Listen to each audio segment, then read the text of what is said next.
Arroy, arroy. Maddi safuuf duudhaa burqaan qaroominaa hangafni Oromoo booranni beelahee akkamiin cal'ifnaa u'uu jennee yinee dafneetiin dhaqqabnaa. Kadhaaf manaa baanee dachee hin dhiphifnu jennee obsuuf yaallee osoo ciniinnannuu obsinee dabarsuuf hedduu yaalii goone osomaa beelofnu garuu beelli akka rakkoo biraa yeroo siif hin kennu nu jalaa harca'e horiin akka namatti ilaalluu fi qabeenyi guddichi hundi keenya qabnu.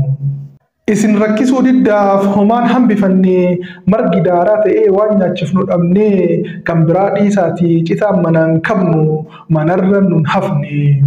Baaxii gubbaa baanii hundasaa gurreetiin horii kennaaf laannee mana keessa gallu gubbaa isaa diignee xaarii danuu xaarrus lubbuu horii kennaa hambisuu hin dandeenye.